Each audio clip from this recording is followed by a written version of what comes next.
বন্ধুরা, আজকে তোমাদের সঙ্গে এমন একটি রেসিপি শেয়ার করছি যেটি খেতে তো দুর্দান্ত বটেই, খুব কম সময়ের মধ্যে বানিয়ে নেওয়া যায়। হাতে যদি মাত্র 10 থেকে 15 মিনিট সময় থাকে তাহলেই কিন্তু এটা বানিয়ে ফেলা যায়, আর একদিন বানিয়ে 15-20 দিনের মতো স্টোর করা যায়।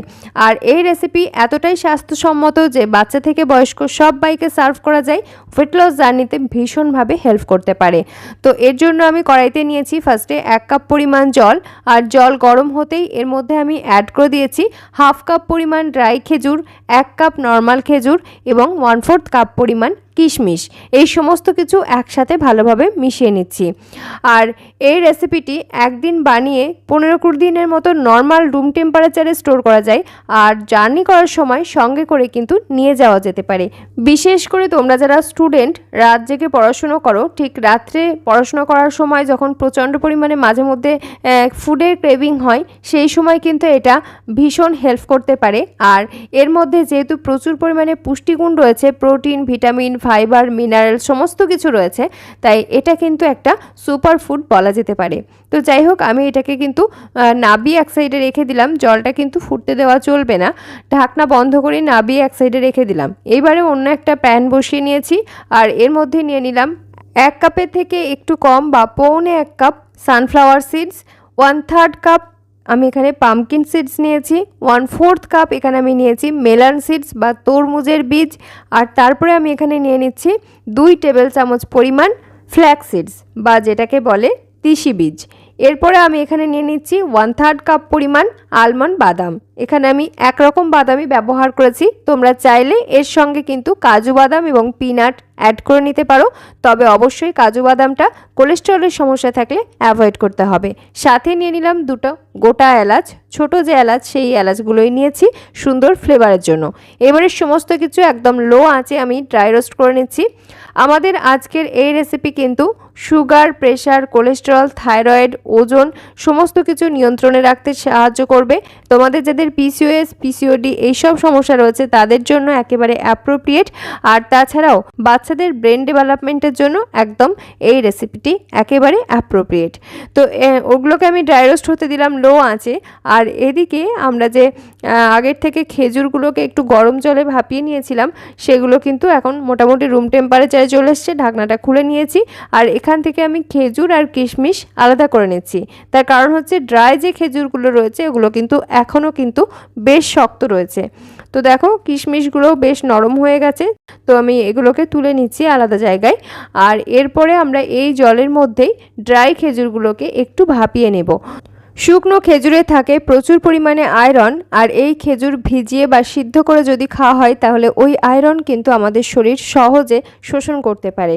এছাড়াও এর মধ্যে কিন্তু প্রচুর পরিমাণে ফাইবার রয়েছে যা হজমে সাহায্য করে। শুকনো খেজুর কিন্তু হার্টের জন্য বেশ ভালো। এর মধ্যে থাকা পুষ্টি উপাদান আমাদের হার্টের স্বাস্থ্যকে ভালো রাখতে সাহায্য করে, তাছাড়াও রোগ প্রতিরোধ ক্ষমতা বৃদ্ধি করতে সাহায্য করে। এর মধ্যে প্রচুর অ্যান্টিঅক্সিডেন্ট এবং পুষ্টি উপাদান রয়েছে যা রোগ প্রতিরোধ ক্ষমতা বাড়ায়। তো ওগুলোকে আমি সিদ্ধ হতে দিলাম। আর এদিকে কিন্তু আমাদের এই মিক্স সিডসগুলো মোটামুটি ড্রাই রোস্ট করা হয়ে গেছে, তো আমি এটাকে একটা বড় প্লেটের মধ্যে রেখে দিচ্ছি ঠান্ডা হওয়ার জন্য।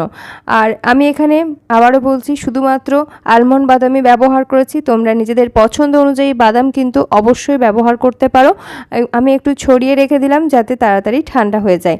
আর এদিকে কিন্তু আমাদের এই শুকনো খেজুর বেশ কিছুক্ষণ ফুটে গেছে, মোটামুটি 2-3 মিনিটের মতো ফুটিয়ে নিয়েছি। আর এই সময় কিন্তু আমি আঁচ বন্ধ করে দেবো, কারণ এর থেকে বেশি কিন্তু আর সিদ্ধ করার দরকার নেই, সেক্ষেত্রে এর আবার পুষ্টি উপাদান বা পুষ্টিগুণগুলো নষ্ট হয়ে যেতে পারে। আর একটু নরম হওয়ার জন্যই কিন্তু আমি এভাবে করে সিদ্ধ করে নিলাম। আঁচ বন্ধ করে ওই একইভাবে ঢাকনা বন্ধ করে আমি রেখে দিচ্ছি যাতে ওই তাপেতে বেশ সফট হয়ে যেতে পারে। এদিকে আমরা যে মিক্স সিডসগুলোকে ঠান্ডা হতে দিয়েছি, এটা মোটামুটি রুম টেম্পারেচারের কাছাকাছি এসে গেছে। এখান থেকে আমি কিছুটা সিডস তুলে রেখে দিচ্ছি। আর এরকমভাবে আমার মতো করে ড্রাই রোস্ট করে মিক্স সিডস তোমরা কাঁচের বয়ামের মধ্যে ভরে রেখে দিতে পারো, খাওয়ার পরে মুখোশ হিসাবে ব্যবহার করা যেতে পারে। আর তাছাড়াও দিনের যে কোনো সময় তোমরা ইচ্ছে অনুযায়ী কিন্তু খেতে পারো, এমনিও খাওয়া যেতে পারে, খেতে বেশ ভালো লাগে।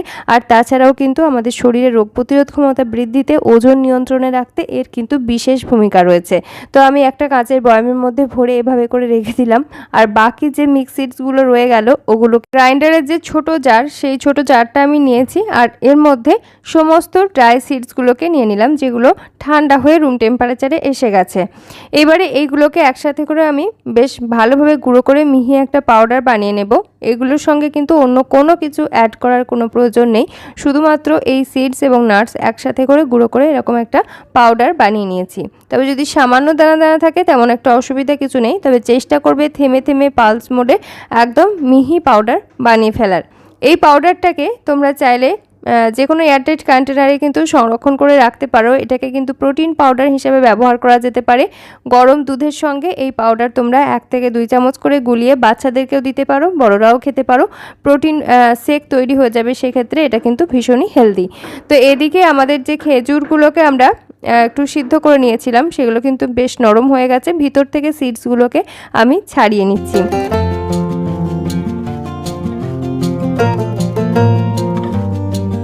একই রকমভাবে সবগুলো ড্রাই খেজুরের বীজ আমি ছাড়িয়ে নিয়েছি, আর যে নর্মাল খেজুরগুলো ছিল সেই নর্মাল খেজুরের বীজগুলোকেও আমি ছাড়িয়ে নিয়েছি। এবারে ওই একই গ্রাইন্ডার জারের মধ্যে প্রথমে নিয়ে নিলাম বীজ ছাড়িয়ে রাখা নর্মাল খেজুর, এবং তারপরে ড্রাই যে খেজুরের বীজ ছাড়িয়ে নিয়েছিলাম সেগুলো পুরোটাই নিয়ে নিলাম।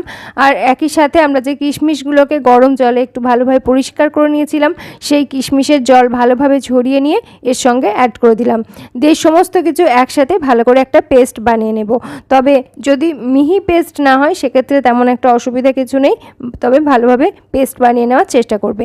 এইবারে আমরা যে পাউডারটা বানিয়ে নিয়েছিলাম ড্রাই সিডস এবং নাটসের, তার সঙ্গে এই পেস্টটাকে অ্যাড করে নিচ্ছি, দিয়ে খুব ভালো করে হাত দিয়ে মেখে নিচ্ছি।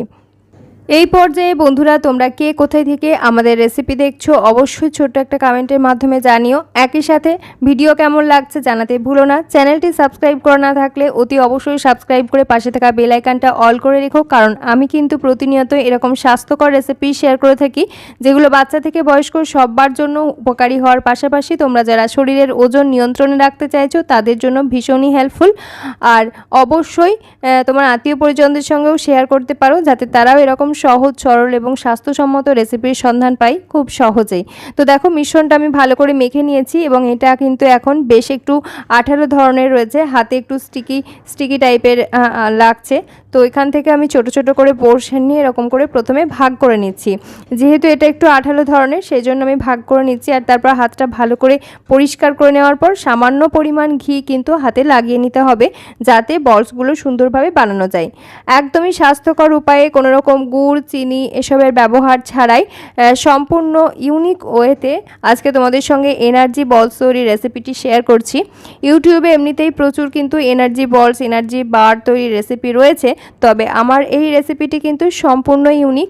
আর এখানে কিন্তু কোনো রকম গুড় চিনি এসবের ব্যবহার করিনি, তা সত্ত্বেও কিন্তু ভীষণই সুস্বাদু খেতে এই বলসগুলো কিন্তু বানিয়ে নেওয়া যাচ্ছে। তো দেখো এরপরে আমি একটা ছোট্ট প্লেটের মধ্যে নিয়ে নিচ্ছি কিছুটা ড্রাই রোস্ট করা সেসেমি সিডস। আমরা কিন্তু এই বলসগুলো বানানোর সময় কোনো রকম সেসেমি সিডস ব্যবহার করিনি, কারণ লাস্টের এই স্টেপে কিন্তু আমরা এটাকে ব্যবহার করব বলে। তো দেখো আমি বলগুলোকে এর মধ্যে একটু ঘুরিয়ে নিচ্ছি, আর দেখতে কিন্তু অনেকটা তিলের নাড়ুর মতো লাগছে, যদিও এটা সম্পূর্ণ স্বাস্থ্যকর উপায়ে এবং অন্য রকমভাবে বানানো হয়েছে। তিলের নাড়ু একেবারেই নয়, দেখতে কিন্তু তিলের নাড়ুর মতোই লাগছে। উৎসবের দিনে যখন বিভিন্ন ধরনের নাড়ু আমরা বানিয়ে থাকি সেই সময়ে আমরা কিন্তু এরকম স্বাস্থ্যকর উপায়ে নাড়ুগুলো বানিয়ে নিতে পারি। এই লাড্ডুগুলো বাচ্চা থেকে বয়স্ক সবার জন্য যেমন ভীষণ উপকারী, ঠিক সেরকমভাবে তোমরা যারা ওজন নিয়ন্ত্রণে রাখতে চাইছো তাদের জন্য ভীষণই উপাদেয়। আর তাছাড়াও আমি প্রথমেই বলেছি জার্নিকালীন সময়ে কিন্তু এগুলোকে নিয়ে যাওয়া যেতে পারে। যখন প্রচণ্ড খিদে পাচ্ছে বা শরীরটা যখন ভীষণ উইক লাগছে তখন কিন্তু এরকম একটা দুটো নাড়ু কিন্তু খাওয়া যেতে পারে। দেখা যায় সেক্ষেত্রে কিন্তু শরীরটা ভীষণ এনার্জেটিক লাগে এবং খাওয়াটাও কিন্তু ভীষণই ভালো। আর দেখো এইভাবে করেও করে নিতে পারো যে ড্রাই সিডসগুলোকে আমরা প্রথমে ড্রাই রোস্ট করে তুলে রেখেছিলাম সেই সিডসগুলো নিয়েছি আর এভাবে করে কোট করে নিচ্ছি। তোমরা নিজেদের পছন্দ অনুযায়ী ইচ্ছে অনুযায়ী করে নেবে। আর হাত দিয়ে জাস্ট এইভাবে করে একটু ঘুরিয়ে ঘুরিয়ে নিলেই দারুণ সুন্দর দেখতে এই লাড্ডুগুলো বানিয়ে নেওয়া যাচ্ছে। আকৃতিগুলো তোমাদের ইচ্ছে অনুযায়ী পরিবর্তন করতে পারো, তবে আমি কিন্তু এইভাবে করেই বানিয়ে নিলাম। বাচ্চাদের স্কুলে লাঞ্চ বক্স যখন প্যাক করা হচ্ছে তখন কিন্তু এরকম লাড্ডু একটা বা দুটো দেওয়া যেতে পারে। খাওয়ার লাস্টে কিন্তু খেতে ভীষণই ভালো লাগবে। যারা মিষ্টি খেতে পছন্দ করো তাদের জন্য এই রেসিপি ভীষণই হেল্পফুল। আর তাছাড়াও কিন্তু ওজন নিয়ন্ত্রণে রাখা, সুগার প্রেশার কোলেস্টেরল নিয়ন্ত্রণে রাখার জন্য এই রেসিপি বেশ হেল্প করতে পারে। একটা কাঁচের বয়ামের মধ্যে এভাবে করে সংরক্ষণ করে রাখতে পারো। নর্মাল রুম টেম্পারেচারে রাখলে যে কোনো এয়ারটাইট গ্লাস জারের মধ্যে ভরে 15 থেকে 20 দিন মতো রাখা যেতে পারে। আর যদি ফ্রিজে রাখো সেক্ষেত্রে কিন্তু 1.5 থেকে 2 মাসের মতো সংরক্ষণ করে রাখা যেতে পারে। কেমন লাগলো আমার আজকের এই স্বাস্থ্যসম্মত রেসিপি অবশ্যই কিন্তু ছোট্ট একটা কমেন্টের মাধ্যমে জানিও। ভিডিও ভালো লাগলে একটা লাইক করো। চ্যানেলটি সাবস্ক্রাইব করা না থাকলে অতি অবশ্যই সাবস্ক্রাইব করে পাশে থাকা বেল আইকনটা অল করে রেখো। আর তোমার আত্মীয় পরিজনদের সঙ্গেও শেয়ার করতে পারো, যাতে তারাও এরকম সহজ সরল এবং স্বাস্থ্যসম্মত রেসিপির সন্ধান পায় খুব সহজেই। আজকের মতো তাহলে এখানেই বিদায় নিচ্ছি। ফিরে আসছি পরবর্তী নতুন কোনো স্বাস্থ্যকর রেসিপি নিয়ে। সকলে ভালো থেকো, সুস্থ থেকো এবং সাবধানে থেকো। ধন্যবাদ।